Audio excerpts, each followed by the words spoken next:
Hello and welcome or welcome back to the Three Strands Pod. How are you guys feeling? What's going on with you guys? Are you guys smiling? Are you guys crying? Are you guys warm? Are you guys cold? Are you guys happy? Are you guys clapping? Are you guys dancing? Are you guys stepping? What's going on? What's going on? What's going on? I don't know why I'm so happy, but I'm in a good mood right now. I got a question. If you were Prime Minister or President for a year, what would you do? If you had that power and that authority over a country, over a nation, over a people, what would you do? Prime Minister / President for a year, depending on where you are geographically or whatever. Or where you choose to be Prime Minister or President of. I personally think I would look for a way to eradicate homelessness. I think homeless people, especially in this alleged United Kingdom, this alleged Great Britain, it's not looking very united and it's not looking very great. There is a lot of homelessness. I think definitely, especially with the pandemic. I mean, we need to do something about this. Definitely create something for the kids. A youth club, a playground, a play area, whatever. Just something to keep the kids active. The members of Parliament, all of them people there, they are definitely getting thrown into jail.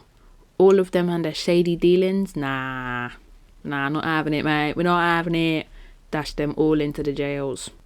The corruption, yeah, we need to root it out, mate. Sorry, not sorry. It's time to go. Pack your bags, love. There definitely has to be a reconstruction of the way things are run in this country. It is not good. It doesn't make any sense. None at all. So throwing the people that are currently in power into jail, sorting out the homelessness, and providing spaces for the young children. Those are top 3. But obviously, over the course of the year, things may shift and change. But that is what I'm going in with. Let me know what you guys would do if you were Prime Minister or President for a year. I think the time has come to make it do what it do. So without further ado, I said without further ado, cue the intro.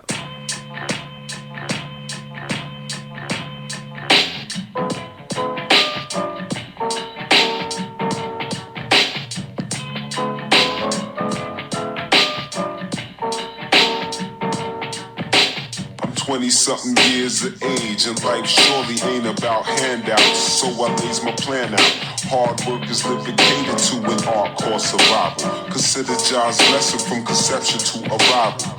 Now that I'm here, my fears shall decrease. Learn about life, making my way to the east. From 4 square yard struggler, the G's on time. Yo, God, hit me with that introducing. The 11th of March is International School Meals Day. If you had school meals, put your hands up. I'm trying to see some. I see a hand. I see a hand over there in the back. I see you with the green shirt. You in the stripes. You had school meals? I see you. There's quite a lot of hands. I see a lot of hands indicating that a lot of us were on school meals. I had them. They weren't that great, but I had them and I'm still here. So I guess that's saying something. A school meal is literally what it says on the tin. It is a meal provided to the students and sometimes teachers in the middle of the day or sometimes also at the beginning of the school day. A lot of families are obviously not able to provide their children with adequate food during the day, and so they're on school meals. While we were in a pandemic, obviously children were not going to school, which means that they were not getting the school meals, but their families, because of the pandemic and just their financial situation in general, were not able to provide their children with food. So, in June 2020, the UK government pledged to support children on free school meals over the summer holidays with food vouchers. And in comes the star of the show, Marcus Rashford, who is a 23-year-old English professional footballer for Manchester United and the England national team, and he is also a social campaigner. And so in September 2020, Rashford formed the Child Food Poverty Task Force, which is a coalition of charities and food businesses calling on the government to implement 3 recommendations from the National Food Strategy. The food businesses that are a part of the Child Food Poverty Task Force include Aldi, Asda, Brakes, Chartwells, Co-op, Deliveroo, General Mills, Greggs, Heinz, Hovis, Iceland, Kellogg's, Lidl, M&S, Mars Food, McDonald's, Morrison's, Nando's, Nestle, Ocado, Prince's Group, Sainsbury's, Tesco, Waitrose and Weetabix. There were also 26 charity supporters, including Church Action on Poverty, Save the Children and the Children's Society. So Rashford called on the ministers to offer a guaranteed, quote, meal a day to all school pupils in England and financially struggling families. And he said that the government was too slow to put measures in place when the coronavirus hit, and too many families were, quote, left with nothing. Like I said, a lot of families are reliant on school meals because they are not financially able to provide their children with the adequate amount of meals. And so when the children were not being sent to school, they obviously were not getting these meals. And the government obviously weren't thinking about this. They don't care about us. I don't want to say that they don't really care about us. Marcus Rashford has also called for a full-scale review of the free school meal system. He has asked the government to lower the threshold for free school meals eligibility so that 1.7 million more children from low-income families on universal credit can claim school meal support. I found out that the Child Poverty Action Group actually estimated that 2 in 5 children living below the poverty line are not even entitled to free school meals. They said according to official pre-pandemic figures, about 1.4 million children in England are on free school meals. Some estimates suggest as many as 900,000 more children have been registered since March as a result of family incomes being hit hard by the COVID crisis. That is a lot of children. Pre-pandemic, there were already 1.4 million children in England, and now there are 900,000 more. That's great. That is a lot of children that are not getting fed in this England, in this Great Britain, this kingdom that is allegedly united. Oh my gosh. Oh my god. Wow. In October 2020, Rashford's petition to #EndChildFoodPoverty received more than 1.1 million signatures from the public, which actually led to a hearing with the Labour MP Catherine McKinnell, who is the chair of the Commons Petitions Committee. Shout out to everybody that signed. Obviously they work because 1.1 million signatures were received and the petition got Marcus Rashford into a hearing with the Labour MP.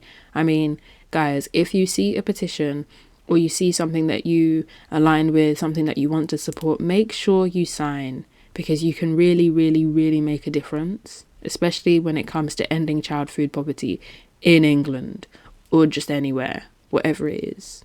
Make sure you sign your name on the dotted line.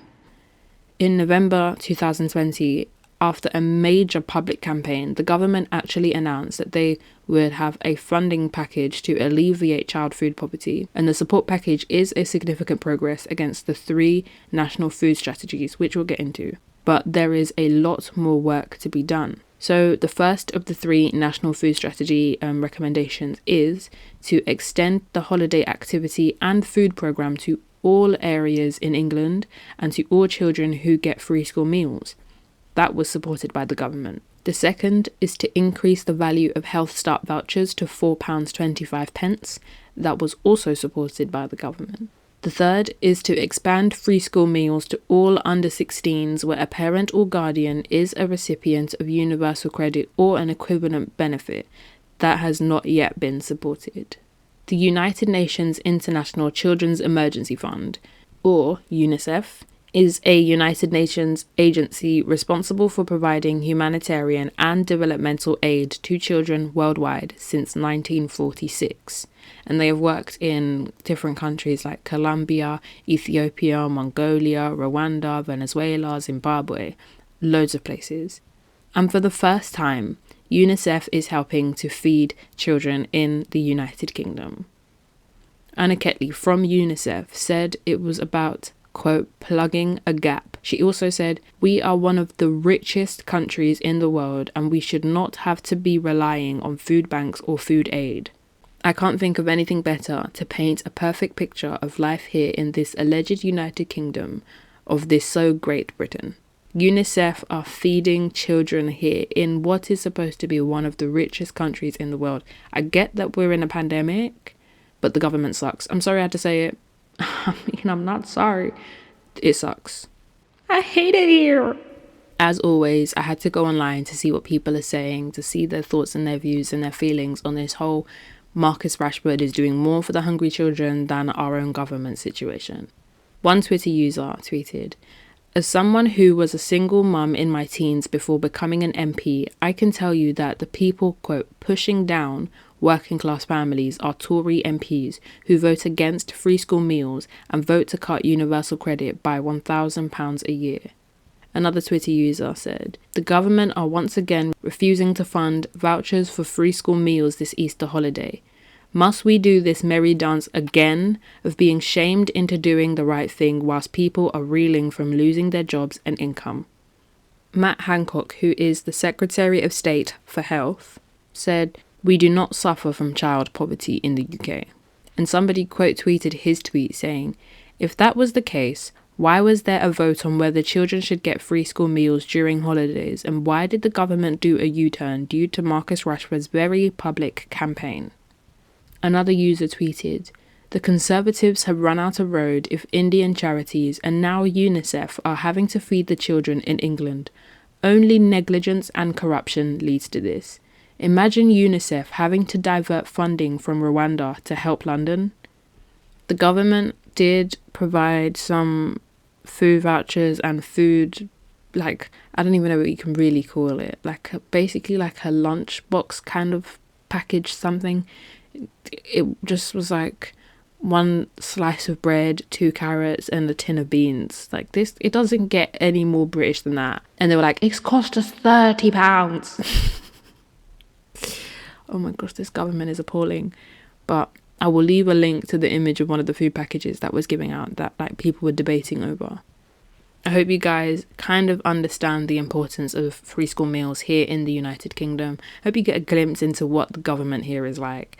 I hope you understand the work that Marcus Rashford has done with the Child Food Poverty Task Force. If you are interested in any of the work that Marcus Rashford is doing in terms of trying to end child food poverty here in the United Kingdom, please definitely look into what he's doing and how you can help. Like I said before, if you see any petitions that align with something that you are interested in, something that you care for, please make sure you do sign the petition, because they really do make a difference. Or if you don't want to sign a petition, at least find a way that you can contribute if that is something that you feel compelled to do. There is a lot of work to be done here in terms of ending child food poverty, not only in the UK, but across the world. Sign a petition, donate your time, donate some money, donate some food, whatever, however, whenever, just do something. Thank you guys for listening. I hope you enjoyed it. Until next time, peace in the Middle East to you and your crew. What? Peace in the Middle East to you and your crew.